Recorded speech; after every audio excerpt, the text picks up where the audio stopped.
रामचंद्र भगवान की जय।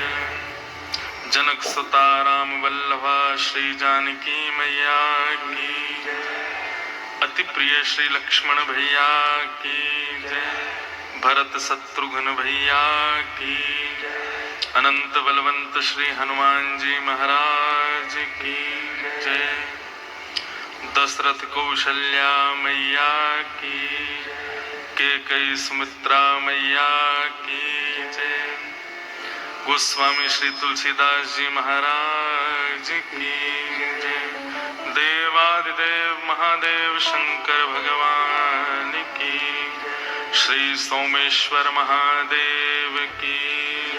काशी विश्वनाथ भगवान की। वृंदावन बिहारी लाल की। श्री राधा रमण लाल की।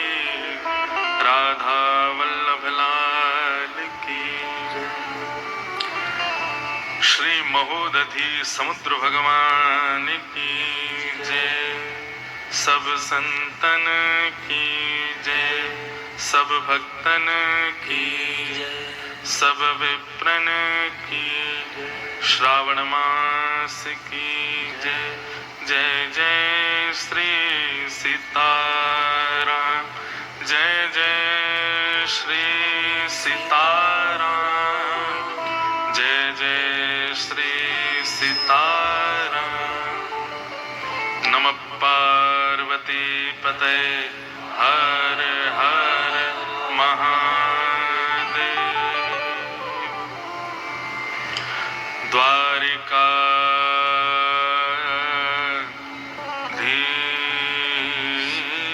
की जय।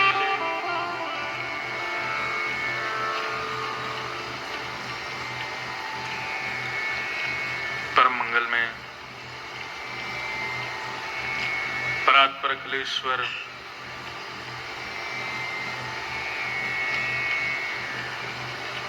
अकारण करुणा वरुणालय भक्त वांछा कल्पतरु तड़िद्वित विनिंदित पीतांबरधारी रघुकुल कमल दिवाकर कौशल्यानंदन श्री जानकी प्राण वल्लभ संत हृदय हितकारी हनुमंत प्रिय श्री राघवेंद्र सरकार के परम आशीर्वाद से, उनकी महती अनुकंपा से श्रावण मास के पावन पुनीत अवसर पर 12 ज्योतिर्लिंगों में सर्वप्रथम ज्योतिर्लिंग श्री सोमेश्वर महादेव श्री सोमनाथ भगवान के आश्रय में आश्रित होकर के हम आप सब लोग श्री राघव रसामृत का मंगल भाव श्रवण कर रहे हैं। ये हमारा परम सौभाग्य है।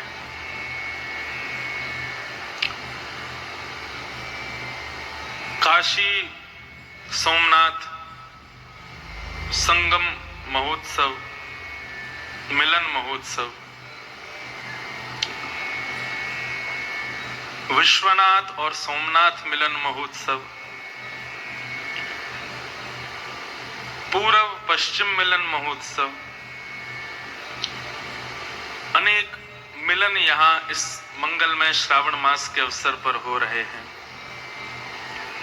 और 3 दिन से तो यहाँ पर आकाश और पृथ्वी का मिलन महोत्सव भी चल ही रहा है।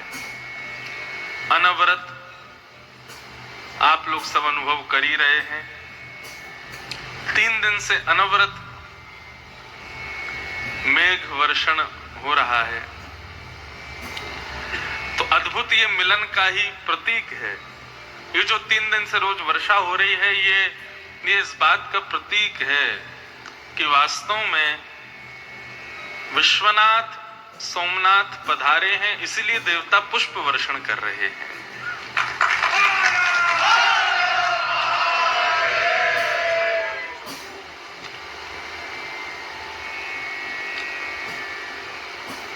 आज तृतीय दिवस है कथा का।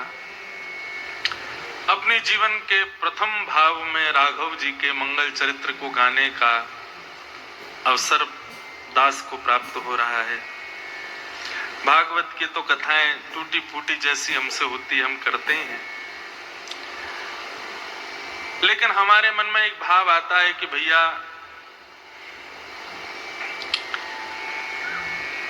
भगवत कथा के लिए वाचन करना और इसी में ही संपूर्ण जीवन का लय कर देना, इससे बड़ा सौभाग्य दुनिया में और कोई नहीं हो सकता। बड़ी कृपा है श्री राघव जी की और बड़ी कृपा है हमारे महादेव की, जो ये वाणी की सेवा स्वीकार कर रहे हैं।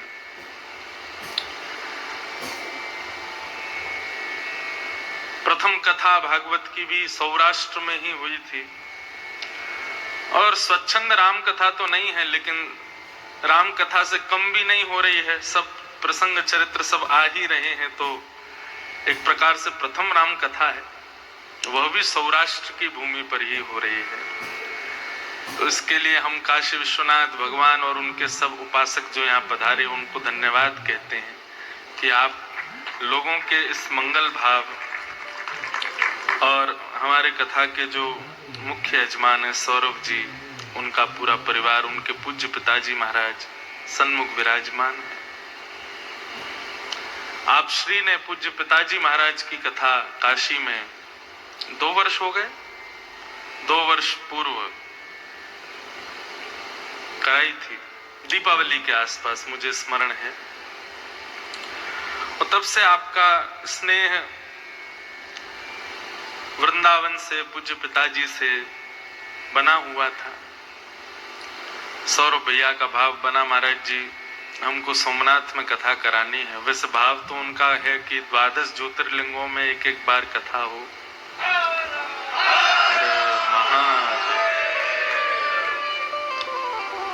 हर जगह विश्वनाथ भगवान पहुंचेंगे और मंगलमयी कथाओं का वाचन होगा,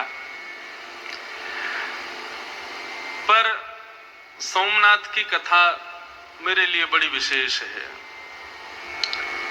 हमको मानस में प्रवेश महादेव ने ही कराया, जैसे गोस्वामी जी को प्रवेश महादेव ने कराया, ऐसे हमारा भी हाथ पकड़ करके महादेव ही ले जा रहे हैं भीतर इस प्रसंग में।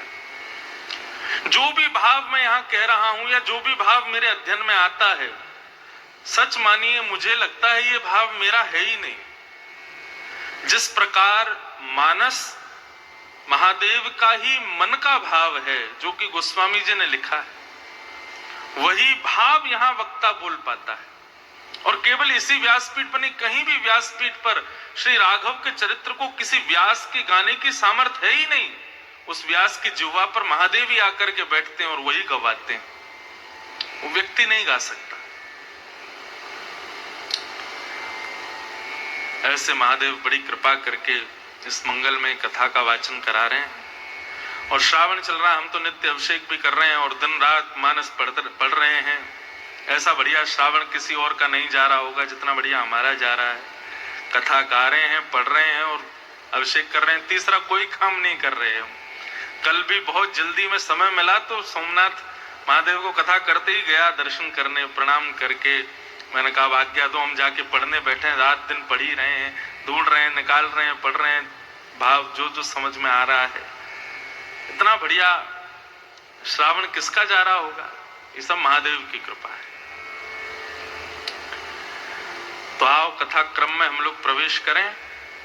तो कथा क्रम कुछ इस प्रकार चल रहा है कि हम 10 लक्षण राम जी के सुन रहे हैं और उसके बाद उनके मंगल चरित्र को और सुंदर बनाने वाले जो बाकी के पात्र हैं उनको केंद्र में लेकर के चर्चा कर रहे हैं।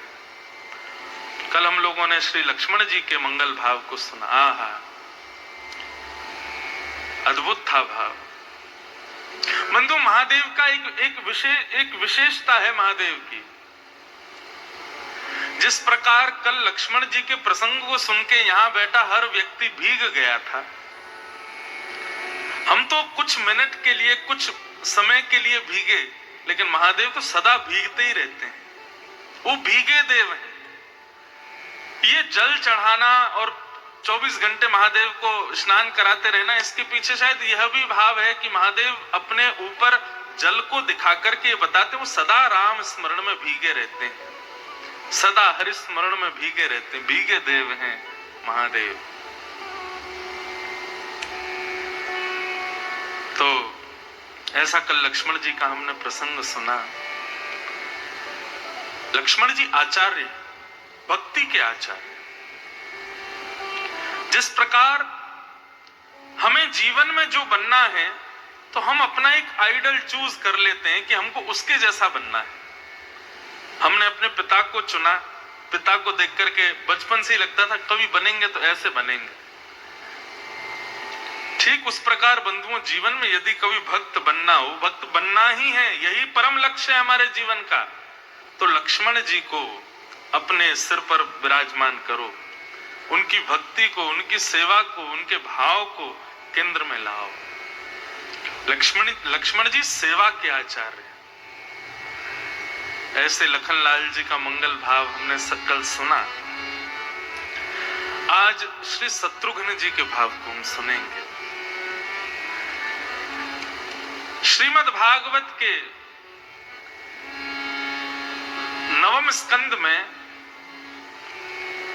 शुकाचार्य जी ने 2 अध्यायों में राम कथा कही है केवल, और उस राम कथा में श्री शत्रुघ्न जी को हमारे सुखदेव जी महाराज श्रीमद् भागवत का अदृश्य और सर्वश्रेष्ठ पात्र बताते हैं। ऐसे श्री शत्रुघ्न जी हैं। जिस प्रकार बड़ी बड़ी बिल्डिंगें खड़ी रहती हैं, लेकिन उन बिल्डिंगों को साधने वाली जो नींव होती है वो दिखाई नहीं देती है, ऐसे ही रामायण के हमारे श्री शत्रुघ्न जी हैं। लक्ष्मण जी दिख रहे हैं, भरत जी दिख रहे हैं, राघव जी तो मुख्य है ही हैं, बाकी सब भी दिख रहे हैं, लेकिन उन सब में अदृश्य पात्र यदि उन सबको जो धारण किए हुए हैं वो श्री शत्रुघ्न जी महाराज। अभी चलेंगे हम शत्रुघ्न जी के प्रसंग में, उससे पहले हम 10 लक्षण जो राम जी के चल रहे हैं उसमें तीसरा लक्षण, उस पर थोड़ा सा प्रकाश डालें। धृति क्षमा दमोस्तेयम्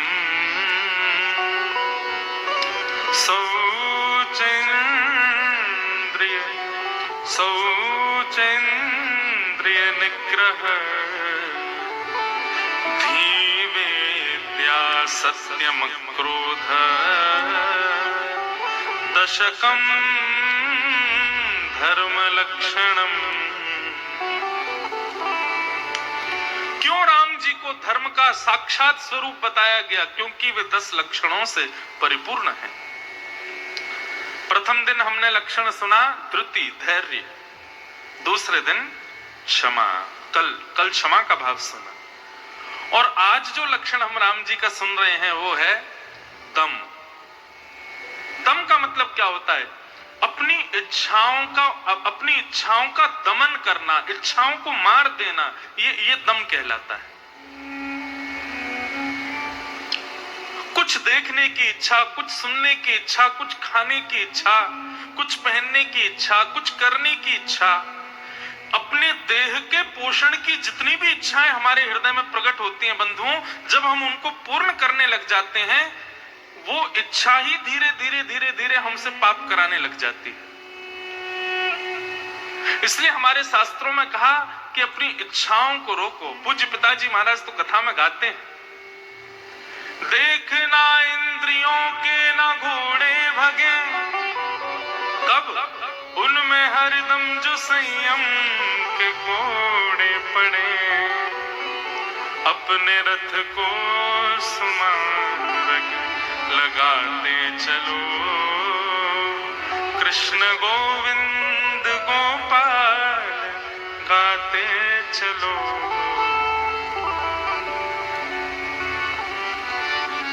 संयम एक प्रकार से दम का दूसरा नाम यदि कहें तो वह है संयम। संयम हृदय में आना बहुत आवश्यक है बंधुओं। लोग ज्ञानी हो जाते हैं, लोग विद्वान बन जाते हैं, लोग धनवान बन जाते हैं, लोग बलवान बन जाते हैं, लेकिन संयमवान नहीं बन पाते। हमारे राघव हमारे प्यारे राम जी संयमवान है, संयमित है। अपनी इंद्रियों की इच्छाओं को उन्होंने दबा रखा है। और दर्शन तो ये, अब देखो आप कहोगे कि कहां कहां दर्शन होता है राम जी के संयम का, तो राम जी का संपूर्ण जीवन ही संयमित है। राम जी का संपूर्ण जीवन ही दम से परिपूर्ण है। अपनी इच्छाओं को दबा करके ही वो राम बने हैं। कहां तक कहें, जो अपने पिता के चक्रवर्ती सम्राट के एक भौम साम्राज्य को पलट करके नहीं देखते, भरत जी के बुलाने पर भी लौट करके नहीं जाते, ऐसे राम से बड़ा कोई संयमवान होगा?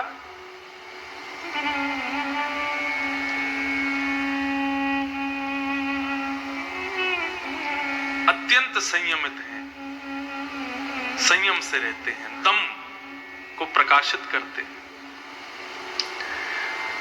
लेकिन हमने कुछ प्रसंग, अब बहुत ढूंढना पड़ता है तब जाके कुछ मिलता है, तो रात्रि में प्रसंग ध्यान में आया जब शूर्पणखा श्री राघव के सामने आती है और वहां जो राम जी अपने संयमता का, और केवल राम जी नहीं, वहां लक्ष्मण जी का भी संयम देखो। और आपको पता है प्रसंग शुरू कहां से होता है? प्रसंग शुरू होता है कि राम जी लक्ष्मण जी को प्रवचन सुना रहे हैं। इतना सुंदर भाव। कल मैं बता रहा था ना, लक्ष्मण जी को जब भी अवसर मिलता है तो लक्ष्मण जी की एक ही इच्छा रहती है, क्या? वो राम जी के चरणों में जाकर के बैठते हैं और कहते हैं, भैया अभी अगर कोई विशेष कार्य ना हो, अवकाश हो, तो आप कृपा करके कुछ मधुर वचन सुनाइए। तब राम जी उनको कुछ सुनाते हैं। तो वहीं से हम प्रसंग को, अरण्य कांड का भाव है, राम जी बैठे हैं परम कुटी पर और सामने सन्मुख हाथ जोड़ करके लक्ष्मण जी बैठे हैं। 14 वर्ष वन में कैसे बीत गए। सत्संग का क्षण जो होता है ना बंधु, 4 घंटे आप कथा सुनो, 3 साढ़े 3 घंटे कथा सुनो, लेकिन तत्पर होकर सुनोगे तो आपको लगेगा अभी क्षण भर पहले ही तो कथा शुरू हुई थी। सत्संग जब घर कर लेता है ना हृदय में, तो फिर समय का पता नहीं चलता। 14 वर्ष बिताने में सबसे ज्यादा सहायक यदि कोई बना तो वो राम जी और लक्ष्मण जी का आपस में जो सत्संग संवाद होता है, वो जिसकी वजह से भाइयों को पता ही नहीं चलता था कि हम घर से दूर, परिवार से दूर हैं, वन में हैं। श्री राघव प्रवचन कर रहे हैं और लक्ष्मण जी सुन रहे हैं।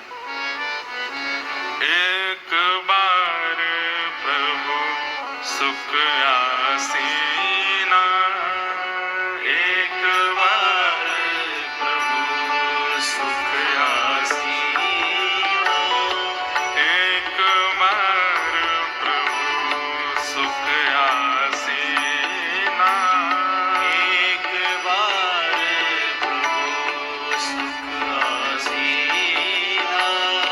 लक्ष्मण वचन कहे छलनीना, लक्ष्मण वचन कहे छलनीना।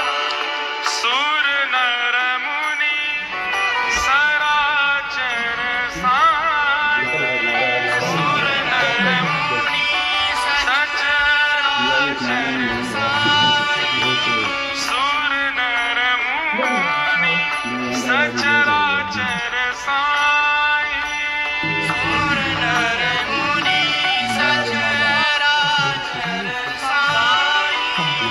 मैं पूछूं निज प्रभु की नाई, मैं पूछूं निज प्रभु की नाई। कहूं ज्ञान विराग रुमाया, कहूं ज्ञान विराग रुमाया। कहूं सो भगति करहूं जेहि दाया, कहूं सो भगति करहूं जेहि दाया। राम जी आसन पर विराजे हैं और लक्ष्मण जी चरणों में प्रणाम करते हैं और कहते हैं, देवताओं के, संतों के, मानवों के प्रेरणा स्रोत आप साक्षात भगवान हैं। मैं आपके चरणों में प्रणाम करते हुए कुछ जानना चाहता हूं। राम जी बोले, पूछो क्या सुनना है। बोले, महाराज, माया, ज्ञान, वैराग्य और भक्ति, इन चारों के विषय में आप मुझे कुछ सुनाइए। बंधुओं, ज्ञान किसे कहते हैं? आपकी दृष्टि में ज्ञान क्या है, बताइए। यदि ज्ञान का मतलब बहुत ज्यादा नॉलेज होना है तो रावण के पास में वो था। रावण को बहुत नॉलेज थी, उसको सब पता था, बहुत बड़ा विद्वान था रावण, साधारण नहीं था। पर आपकी दृष्टि में ज्ञान है क्या, इसको पहले विशेष रूप से समझिए। ज्ञान कहते किसको हैं? आध्यात्मिक स्तर पर ज्ञान कहते हैं माया और ईश्वर को अलग अलग समझना, ये आध्यात्मिक ज्ञान है। और भौतिक ज्ञान क्या है? सत्य और असत्य का बोध होना, ये भौतिक ज्ञान है। मेरे लिए क्या सही है और क्या गलत है ये पता चल जाना, ये भौतिक ज्ञान है। तंबाकू के पैकेट पे बाहर लिखा रहता है टबैको किल्स, तंबाकू खाओगे तो मर जाओगे, लेकिन व्यक्ति फिर भी पुड़िया फाड़ता है, खा जाता है। इसका मतलब क्या है? ज्ञानी नहीं है वो। अरे जिसको तुम खा रहे हो वो खुद मना कर रहा है, मुझे मत खाओ, मैं तुमको मार दूंगा, तुम्हारे प्राण ले लूंगा, लेकिन फिर भी नहीं मान रहे हैं लोग, खा जाते हैं उसको। मेरे लिए क्या उचित है, क्या गलत है, इसका बोध होना, ये भौतिक ज्ञान है। और माया और परमात्मा ये दोनों अलग अलग हैं, ये आध्यात्मिक ज्ञान है।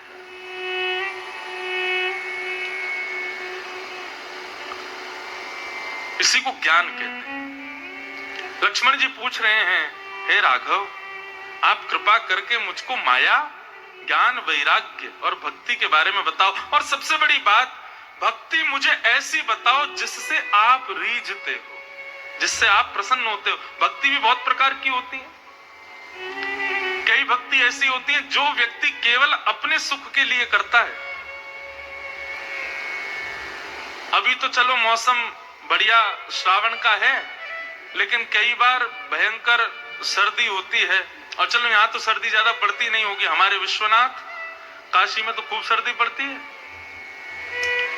क्षमा कीजिएगा, बुरा मत मानिएगा, लेकिन जब सर्दी का समय होता है ना, तो मुझसे तो जल नहीं चढ़ाया जाता महादेव पे। आप लोग कहोगे, अरे वो जोगी हैं, साक्षात कैलाश पर विराजमान हैं, उनको सर्दी गर्मी कहाँ लगती है, वो परम ज्ञानी हैं, परम ऐसे हैं, आदि आदि। लेकिन हम लोग क्या है, वृंदावन वाले हैं ना, हमको सब जगह ठाकुर जी के भाव में लाड़ दिखाई देता है। तत् सुखे सुखित्वम, भरत जी का यही प्रेम है राम जी से। हमको उसमें भी यही लगता है कि नहीं नहीं, महादेव को शीत क्यों लगे। और काशी विश्वनाथ कथा थी मेरी कुछ महीनों पहले, कार्तिक का समय था। महादेव के दर्शन करने के लिए गए, सुबह सुबह ब्रह्म मुहूर्त में। क्या सुंदर आरती होती है सुबह की, 2, 2:30, 3 बजे होती है रात्रि में। आरती देखी, खूब आनंद आया, खूब सुख मिला। लेकिन आरती होते ही जैसे ही प्रचंड भीड़ ने आक्रमण किया मंदिर के अंदर, मतलब मैं केवल बैठ करके उठा और मंदिर के भीतर, इतने में तो महादेव पूरे प्लास्टिक के गिलासों में ढक गए आया तक। जिसको जहां से मिल रही है जगह वहीं से फेंक रहा है शंकर जी पे। ये ज्ञान है? नहीं। यदि आपकी भक्ति में निष्ठा है, आपके पास ज्ञान है, तो मैं सत्य बताऊं, आपको जल ले जाने की भी आवश्यकता नहीं है, आपको दुग्ध ले जाने की भी आवश्यकता नहीं है। अपने मनोभाव से अभिषेक करो। शंकर जी पर नित्य जल चढ़ाना, दुग्ध चढ़ाना, पंचामृत चढ़ाना आदि आदि, ये उन लोगों के लिए जिनके पास हृदय में कोई भाव नहीं है चढ़ाने को।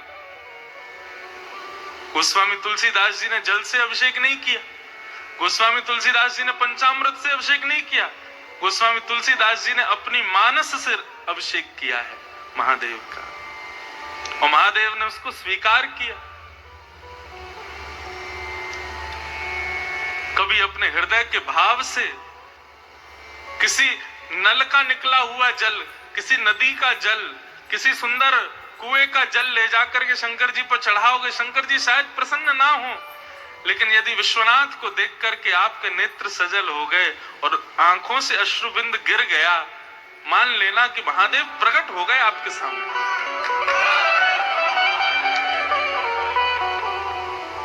यह अभिषेक प्रिय है महादेव को। अपने मनोभाव से अभिषेक करो। अब यहाँ सोमनाथ में तो जल चढ़ाने की अनुमति नहीं है। वो सामने एक स्थान है, वहीं पर जल चढ़वा देते हैं और वो मोटर चला देते हैं, तो वो पीछे नंदी जी के मुख से, वो भी महादेव पे नहीं जाता है, बगल में ही जाता है। तो यहाँ कल जब मैं दर्शन करने गया तो पंडित जी ने जल चढ़वाया और पीछे से वो नंदी के मुख से आया, लेकिन महादेव पर नहीं गया, बगल में ही गया। तब मन में भाव ऐसा नहीं आया कि क्यों नहीं करने देते, तब मन में भाव आया कि ये प्रथम ज्योतिर्लिंग है ना, तो सोमनाथ महादेव कह रहे हैं कि भैया मैं यही तो बताना चाहता हूं कि साधारण जल या शुद्ध नदियों के जल या पवित्र स्थानों के जल से अभिषेक मत करो, अपने हृदय के निर्मल भाव रूपी जल से अभिषेक करो। दूर से देख करके उस दर्शन के माध्यम से अपने भाव को अर्पित करो, वो मुझे स्वीकार है, उससे मैं प्रसन्न होता हूं। ज्ञान, माया और ईश्वर को अलग मानना, यही ज्ञान है।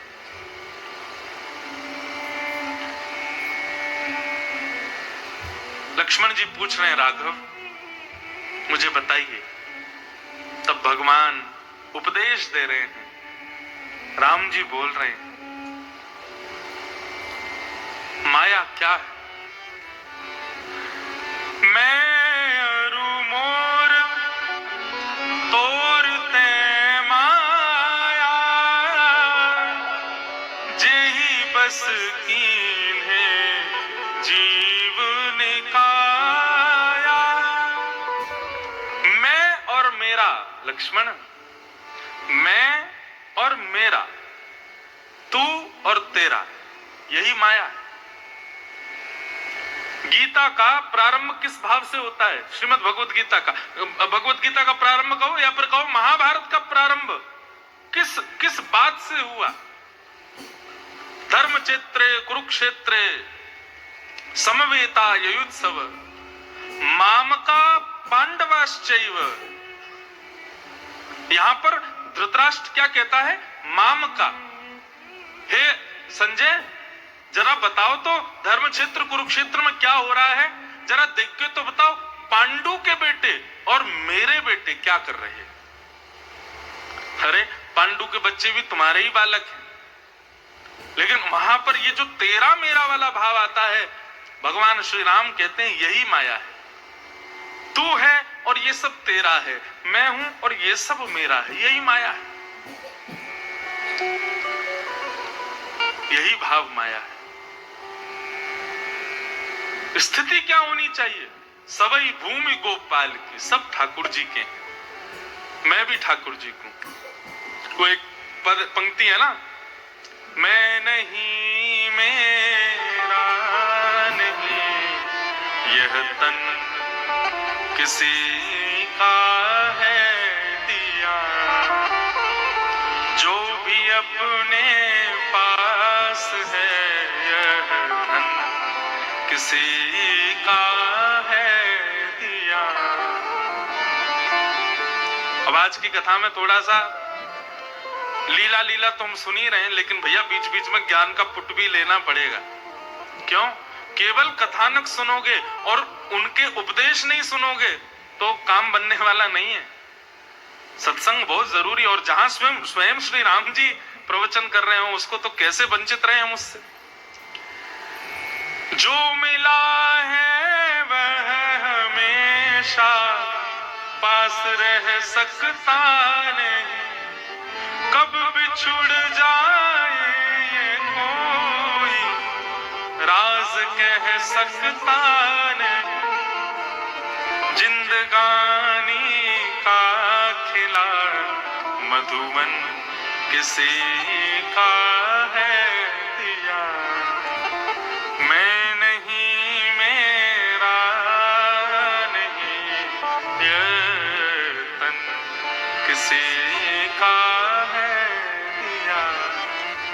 यही माया से विमुक्ति है। मैं हूं, मैं कर रहा हूं, मेरा है, सब कुछ मेरे वश में है, ये भाव रखना यही माया है। ये तू है, तेरा तू कर रहा है, ये यही माया है। सब राम जी का है, सब राघव की कृपा है, सब राघव करा रहे हैं। ये माया से विमुक्ति। भगवान ने पहले माया का दर्शन कराया, माया किसे कहते हैं, उसके बाद वैराग्य का दर्शन कराया। लक्ष्मण, ज्ञान मान जहाँ एकौ नाहि, देख ब्रह्म समान सब माही, कहिए तात सो परम विरागी, तृण शम से थी तीन गुण त्यागी। लक्ष्मण, विरागी कौन है, वैराग्यवान कौन है? वैराग्यवान का लक्षण सबको छोड़ दे, वो वैरागी नहीं है। यहां पर श्री राम जी कह रहे हैं, ज्ञान मान जहां एकौ नाही, ज्ञान का मान जिसके भीतर नहीं है। और एक और बात यहां पर कही, जिसमें अभिमान केवल ज्ञान नहीं, किसी भी वस्तु का नहीं है। देख ब्रह्म समान सब माही, सबको ब्रह्म के समान जो देखता है, सर्वम खलु इदम ब्रह्म, जिसको देखता है उसमें मेरा दर्शन करता है। और कही तात सो परम विरागी, तृण सम सिद्ध तीन गुण त्यागी। अब यहां पर एक बात राम जी बड़ी अच्छी बता रहे हैं, जो सबका त्याग कर दे वो वैरागी है। लेकिन मैं अपनी कथा में इसी बात को राम जी के भाव से कहता हूं कि भाई, पत्नी त्याग दी, बच्चे त्याग दिए, परिवार त्याग दिया, घर त्याग दिया, सब कुछ त्याग दिया, क्या यही वैरागी व्यक्ति का लक्षण है? कई बार ऐसा होता है कि आप उसका शरीर से तो त्याग कर देते हो, लेकिन चित्त में सदा उसी का चिंतन बना रहता है, तो आप वैरागी नहीं हो, तो आप त्यागी नहीं हो। वास्तव में शरीर से भले ही संग रहो, लेकिन चित्त से, अपनी बुद्धि से उसका त्याग कर दो, ये वास्तविक वैराग्य। सती जी ने राम जी की परीक्षा ली, और परीक्षा लेने पर सीता जी का रूप धारण किया। शंकर जी को यह बात अच्छी नहीं लगी, और इस नाते से शंकर जी ने सती का त्याग किया। क्या सती का देह से त्याग किया शंकर जी? नहीं, मन से त्याग किया, देह से त्याग नहीं किया। वो तो जब सती को पता चला कि अब ये मेरा त्याग कर चुके हैं, अब मैं नहीं रह पाऊंगी, तो सती स्वयं चली गई सती होने के लिए। बाकी शंकर जी ने उनका देह से परित्याग नहीं किया था। देह से सबके संग रहो, लेकिन मन से उनमें आसक्त मत रहो, ये असली वैराग्य का लक्षण है। कई लोग वैरागी तो बन जाते हैं, सब कुछ छोड़ करके चले तो जाते हैं, लेकिन फिर भी चित्त से उसको निकाल नहीं पाते, ये वैराग्य थोड़े ही। और हमारे सूरदास जी, जिनको हमारे ब्रज के तुलसीदास कह दो, वे तो कहते हैं, भैया त्याग करना ही है तो एक चीज को करो, तजोरे मन हरि विमुखन को संग। पत्नी का संग मत छोड़ो, लेकिन पत्नी यदि हरि विमुख है, त्यागो। मित्र का संग मत छोड़ो, लेकिन मित्र यदि हरि विमुख है तो छोड़ दो। मैं तो अपनी कथा में यहां तक कहता हूं, भैया आज ही एक काम करना। आजकल किसी का त्याग करना का मतलब उसके मुंह पर जाके कहना कि मैं तुझे छोड़ा, ऐसा नहीं है। फोन से नंबर डिलीट कर दो, यही त्याग है। व्हाट्सएप पे ब्लॉक मार दो, और उन लोगों को खोजो जिनसे आपने कहा भैया हम काशी सोमनाथ मिलन महोत्सव कर रहे हैं, चलोगे? इतना समय नहीं है भाई, कहाँ 4 घंटा बैठे कथा वथा सुने, हम पे इतना समय हमें नहीं है। और सुनो, कथा वथा हमको समझ में भी नहीं आती है। जिसने भी ऐसा कहा हो, चाहे वो कितना भी घनिष्ठ हो, उसको ब्लॉक मारो पहले तो। बोले जो हरि का नहीं वो हमारा नहीं। तजोरे मन हरि विमुखन को संग। हम आपको सत्य बता रहे हैं, अपने हृदय की निर्मलता को यदि आपको अनुभव करना है कि मेरा हृदय निर्मल हो रहा है, तो हरि विमुख लोगों का त्याग करो। भले ही उससे आपको करोड़ों का फायदा हो, लेकिन उसका त्याग करो। सूरदास जी कहते हैं, जाके संग कुमति उपजत है, पड़त भजन में भंग, तजोरे मन हरि विमुखन को संग। तो एक प्रकार से श्री राम जी कहना चाह रहे हैं, भैया जो मेरे विमुख हैं, ऐसों का जो त्याग कर देता है वही वैरागी है, वही त्याग की प्रतिमूर्ति है। और फिर भक्ति का स्वभाव बताते हैं, जाते बेगी द्रवऊ में भाई, सो मम भगति भगत सुखदाई। जिसकी भक्ति से मैं प्रसन्न हो जाऊं, वास्तव में भक्ति वही है। हम अपनी मन इच्छा से, अपनी किसी परिकल्पना से हम ठाकुर जी की सेवा करते हैं, विश्वास मानिए वो भक्ति नहीं है। हमारी ऐसी सेवा हो जिससे श्याम सुंदर प्रसन्न हो, जिससे राघवेंद्र प्रसन्न हो, जिससे महादेव प्रसन्न हो, उसको भक्ति जानो। अब आप कहोगे, महाराज जी हमको कैसे पता चले कि वो हमारी भक्ति से प्रसन्न है कि नहीं?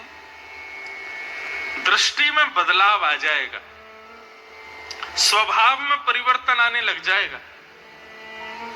हमारे अष्ट सखा कहते हैं कि ठाकुर जी आपकी भक्ति से प्रसन्न हैं, इस बात का प्रमाण क्या है? बोले, ताको मन भक्तन की सेवा। ठाकुर जी जब किसी से प्रसन्न होते हैं तो उस व्यक्ति का भक्तों की सेवा में बड़ी रुचि बढ़ जाती है, संतों को प्रणाम करने में उसकी बड़ी रुचि हो जाती है।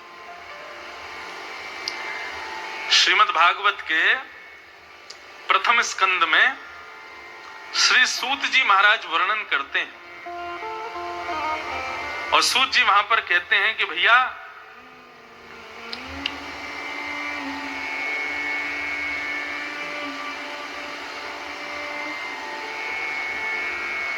आपको यदि ये बात पता करनी है कि आपके द्वारा चढ़ाए गए बिल्वपत्र शंकर जी ने स्वीकार किए हैं, आपकी बद्रीनाथ केदारनाथ यात्रा से महादेव प्रसन्न हैं, द्वारिका में ध्वजा चढ़ाने से श्री द्वारिकाधीश आपसे खुश हो गए हैं, इन बात का प्रमाण यदि आपको लेना हो तो किसी सत्संग में जाकर के बैठ जाना। यदि उस सत्संग में आपका मन लगने लग जाए तो समझ जाना महादेव ने आपका बिल्वपत्र स्वीकार किया। केदारनाथ बद्रीनाथ की यात्रा हमारी सफल हो गई, द्वारिकाधीश ने हमारे द्वारा अर्पित 56 भोग ध्वजा को स्वीकार कर लिया। लेकिन इतनी सब यात्राएं तीर्थ की करने के बाद, महादेव को प्रसन्न करने के बाद, दुनिया भर की सामग्री अर्पित करने के बाद भी सत्संग में जाकर के आपको लग रहा है कि कब पूरा होगा, कब उठ करके जाएं, कब ये खत्म होगा। अब ये तो ज्ञान ही ज्ञान दे रहे हैं, कुछ चुटकुल्ला तो सुना ही नहीं रहे हैं, मन तो लगे ही नहीं रहा है, अरे ये बगल वाला क्या कर रहा है, इधर वाला क्या कर रहा है।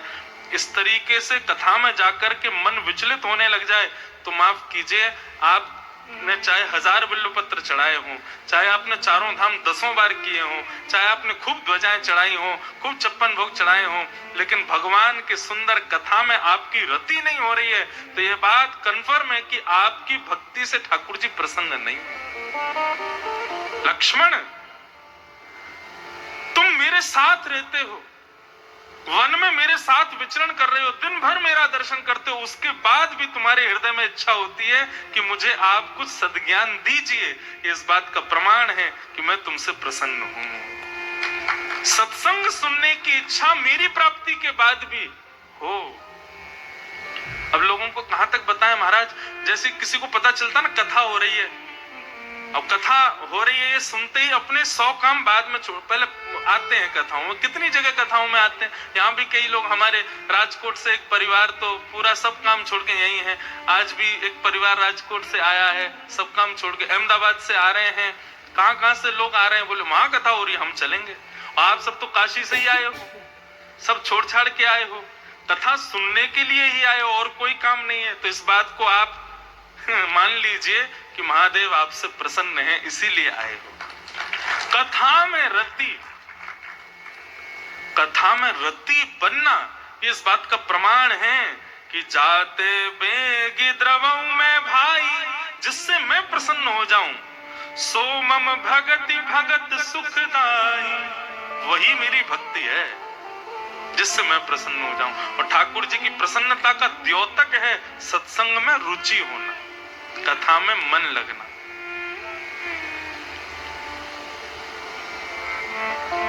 आप कहोगे महाराज जी हमारा मन नहीं लग रहा था तो अब क्या करें? बार बार सुन करके ये बात देखो मन लग रहा है कि नहीं, और जिस दिन लगने लग जाए समझ जाना हाँ अब प्रसन्न हो गए ठाकुर जी, अब ठाकुर जी खुश।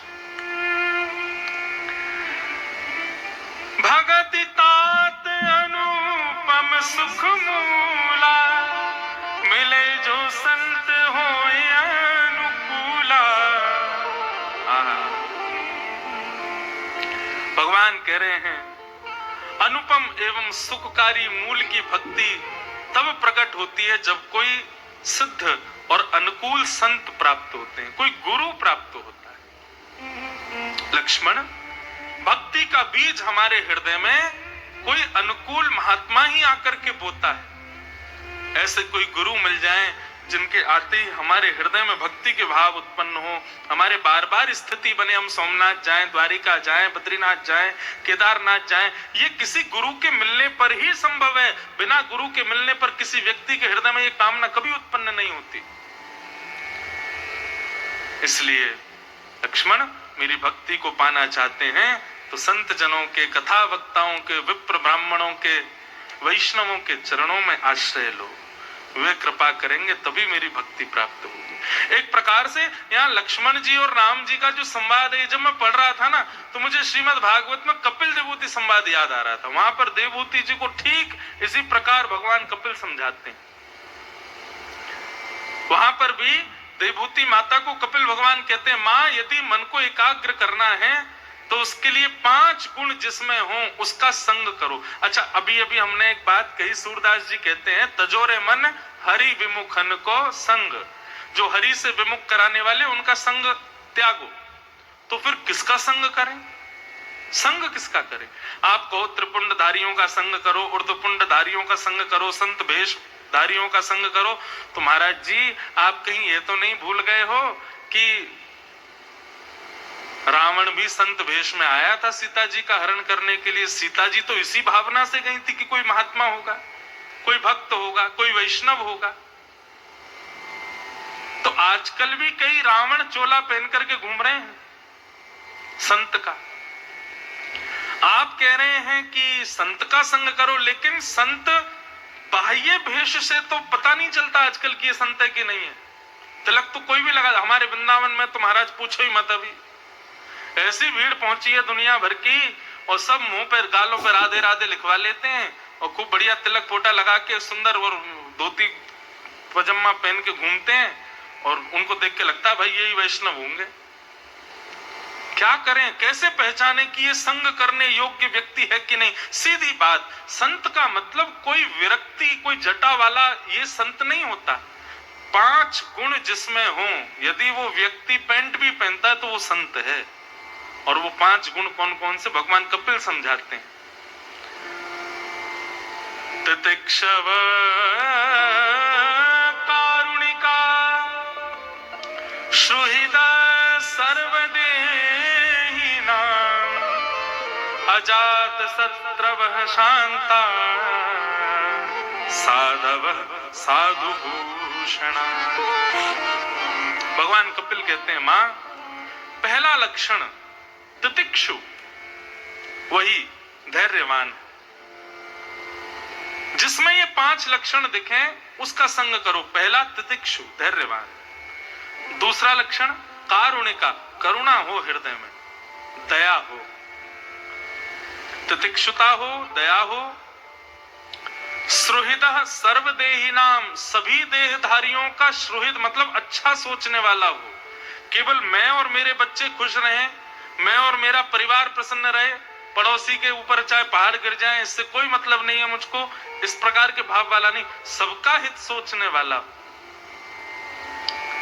अजात शत्रु, किसी से शत्रुता ना रखता हो।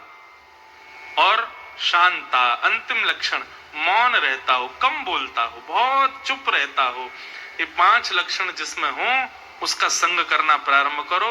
ये 5 लक्षण जिसमें हो वास्तव में संत वही है। यही संत का श्रृंगार है। जटाएं होना, पीले वस्त्र होना, तिलक त्रिपुंड होना, ये संत का भेष थोड़ी है। ये बाह्य भेष हो सकता, आंतरिक ये 5 लक्षण होने चाहिए। आप कहो महाराज जी अगर ये 5 किसी में ना दिखे तो अपने अंदर लाओ, तो अपने भीतर लाओ इन 5 को। इस प्रकार भगवान यहां पर लक्ष्मण जी को समझा रहे थे। इतने में ही भगति जोग सुनियत सुख पावा, लक्ष्मण प्रभु चरणन सिर नावा। ये भक्ति योग की सुंदर चर्चा सुनकर के लक्ष्मण जी अत्यंत प्रसन्न हो गए और राम जी के चरणों में सर रख करके बारंबार प्रणाम करने लगे। नेत्र आंसुओं से भर गए। बोले जय हो रघुनंदन, आपके सुंदर प्रवचन सुनकर के, वचन सुनकर के मन आनंदित हो जाता है, बिल्कुल शोक नहीं होता वन में आने का। और याद आती है सुमित्रा जी की बात लक्ष्मण जी को कि मां सही कह रही थी कि तेरे भाग्य हैं जो लक्ष्मण जी के साथ, तेरे भाग्य के लिए राम जी वन में जा रहे हैं। मुझे सत्य में लगता है आप मेरे लिए ही आए हो ना। इस प्रकार प्रेम वार्ता चल रही थी। इतने में ही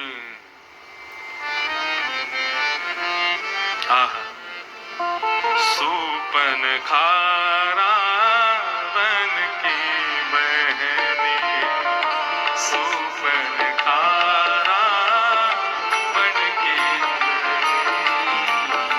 दुष्ट हृदय दारुण जस अहिनी, दुष्ट हृदय दारुण जस। पंचवती सो गई एक बारा, पंचवती सो गई एक बारा, पंचवती सो गई एक बारा, पंचवती सो गई एक बारा। देख विकल भई जुगल कुमारा, देख विकल भई जुगल कुमारा, देख विकल भई युगल कुमारा, देख विकल भई युगल कुमारा। सूपन खारा मन की बहनी, सूपन खारा मन की बहनी, ओ दुष्ट हृदय दारुण जस, दुष्ट हृदय दारुण जस।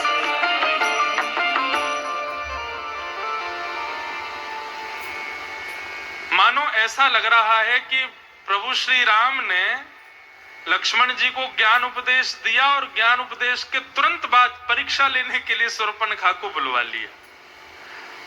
मानो राम जी देख रहे हो जितना ज्ञान दिया इसको देखे तो सही कि कुछ हृदय पे असर पड़ा कि नहीं। शूर्पणखा आ गई, रावण की बहन।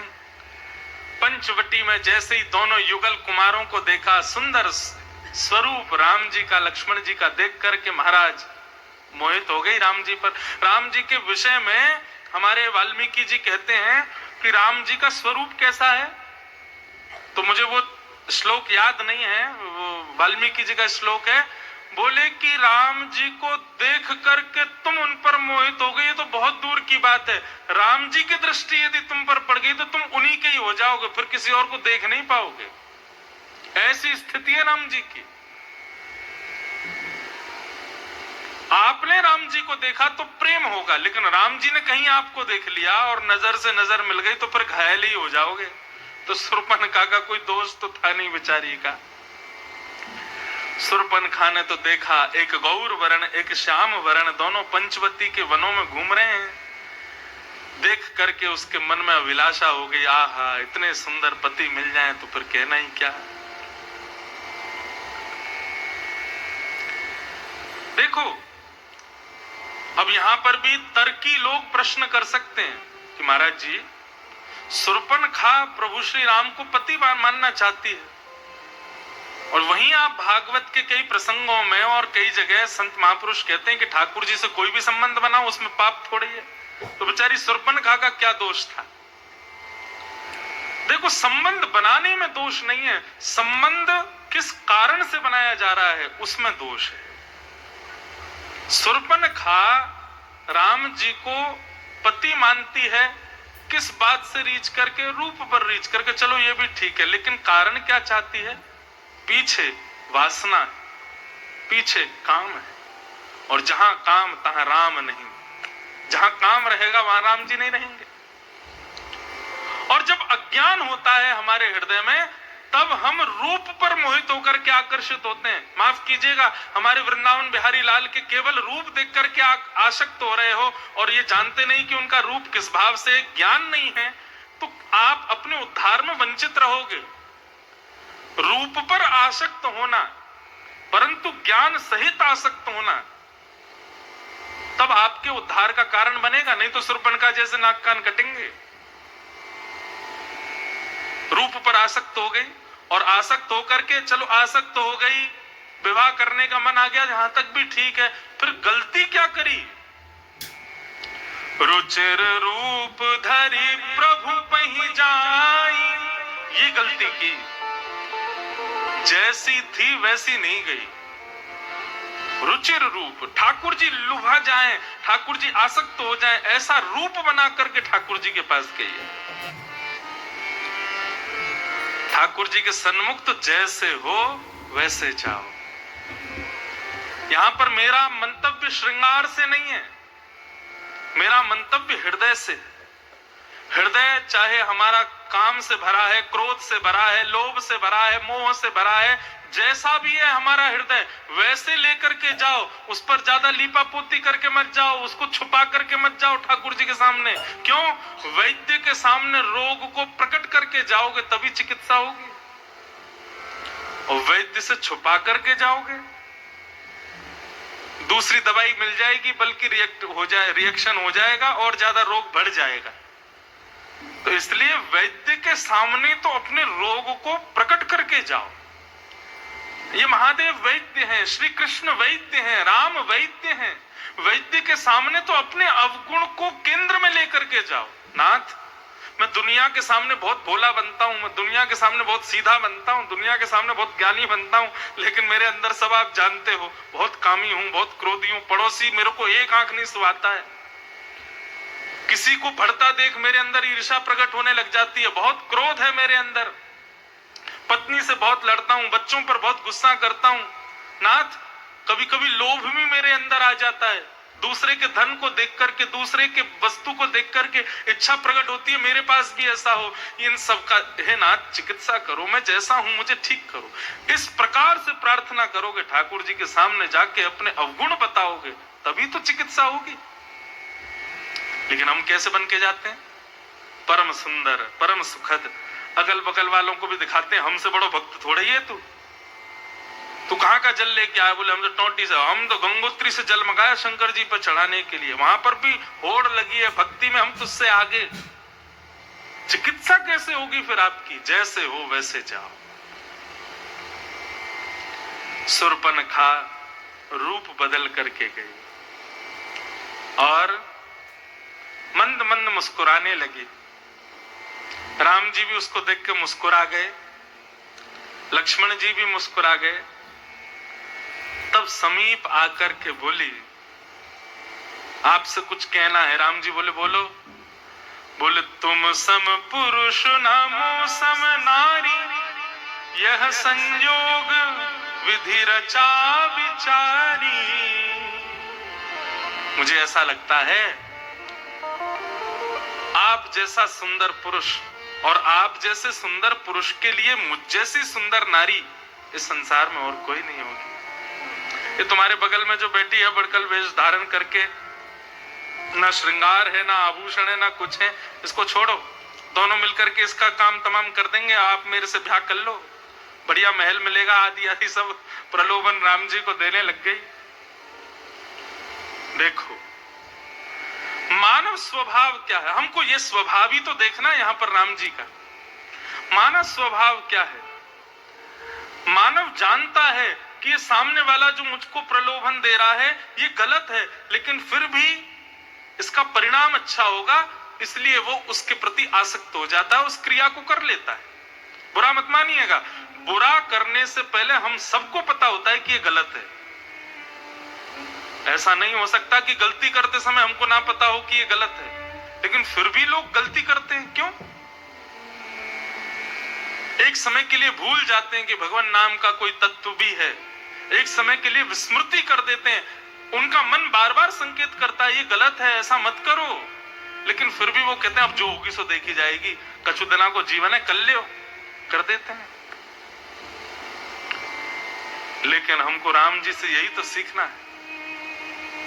परम सुंदरी बनकर के आई है शूर्पणखा, लेकिन राम जी ने उसकी ओर अपना चित्त जाने नहीं दिया। इसी को कहते हैं तीसरा लक्षण, और वो क्या है? धृति, क्षमा और दम। तीसरा लक्षण, अपनी इंद्रियों की इच्छाओं को पूरा ना करना, संयमित रहना। ये संयम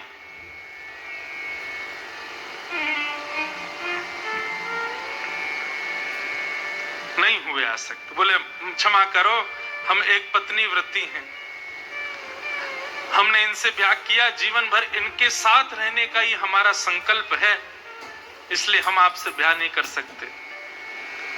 सुनो, वो दूर देखो शिला पर एक बैठे हैं। बोले हाँ, हमारा तो रंग फिर भी काला है, हम तो फिर भी सांवले हैं, ये भी इन्होंने ब्याह कर लिया हमसे जैसे तैसे, नहीं तो हमारा रंग तो कोई साफ है नहीं। वो देखो कितने गोरे चमक रहे हैं, बिल्कुल बढ़िया मणि की तरह।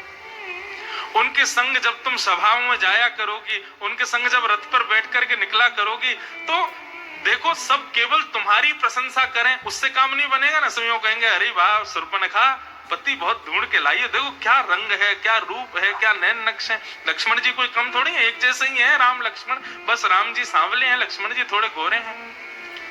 बोले अकेली तुम्हारी प्रशंसा होगी यदि मुझसे ब्याह करोगी, लेकिन उनके साथ ब्याह करोगी तो सब जगह वाहवाही होगी, वाह शूर्पणखा तुम सुंदर, तुम्हारे पति तुमसे भी सुंदर, तुम्हारा यश और बढ़ेगा।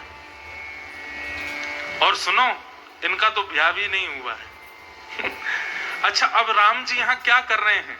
ये परीक्षा ले रहे हैं राम जी, देखें तो सही, और सबको दिखा भी रहे हैं। देखो भाई, हमारे आश्रय में, ज्ञान के आश्रय में रहने वाले उस सेवक को भी देखो, वह भी अपनी इंद्रियों पर विजय प्राप्त कर चुका है।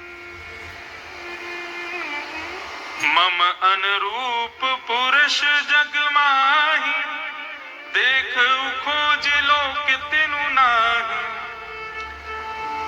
यह बात शूर्पणखा कहती है कि मेरे लिए पुरुष पूरे विश्व में ढूंढने से भी नहीं मिलेगा।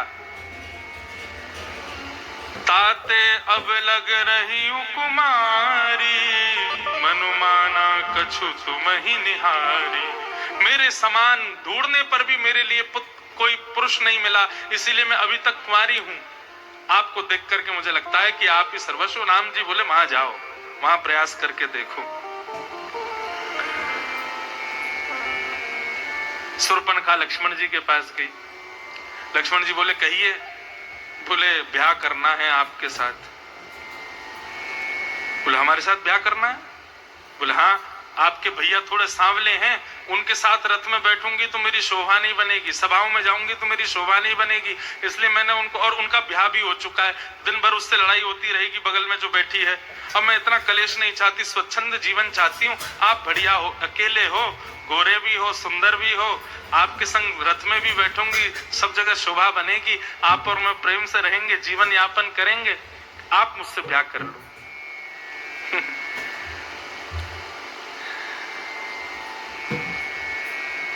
लक्ष्मण जी के पास जाकर के जब कहने लगी कि आप ही मुझसे ब्याह करो, तब लक्ष्मण जी बोले सुंदरी सुनु मैं उन्ह करतासा, पराधीन नहीं तोर सुपासा।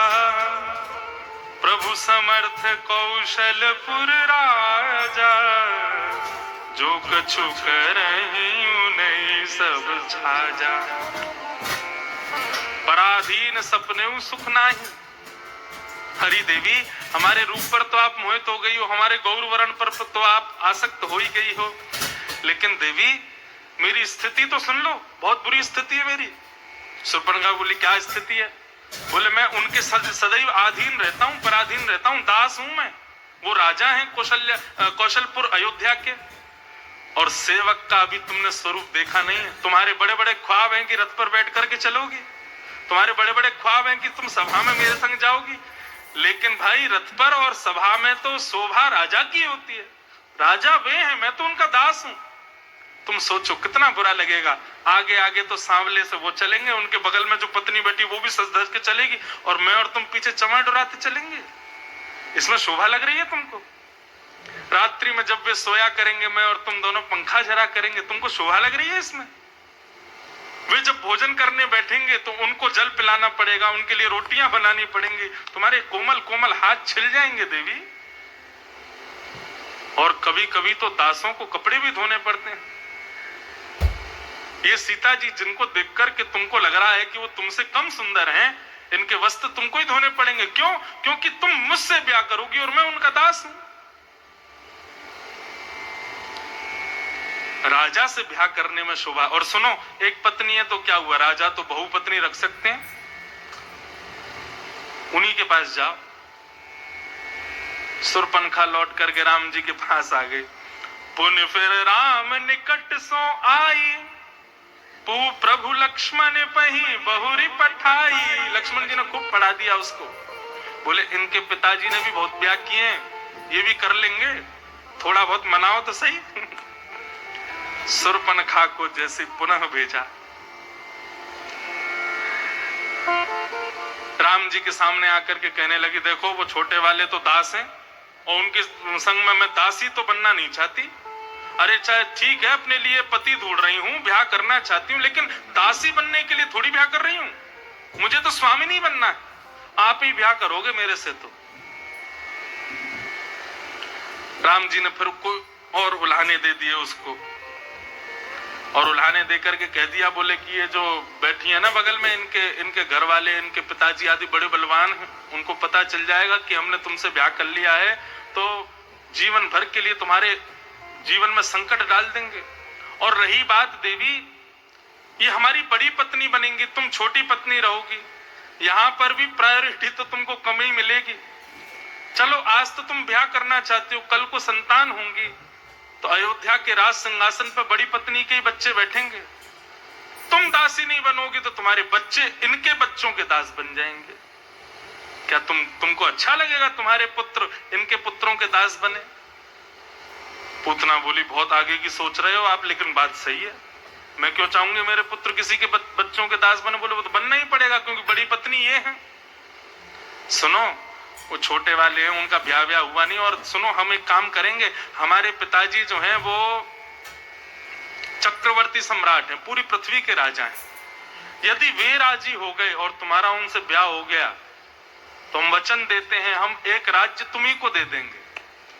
इनको दास बनने जो हमारे दो दास और बैठे हैं, शत्रुघ्न और भरत, हम इनको दूसरा राज्य दे, तुम वापस उन्हीं के पास जाओ।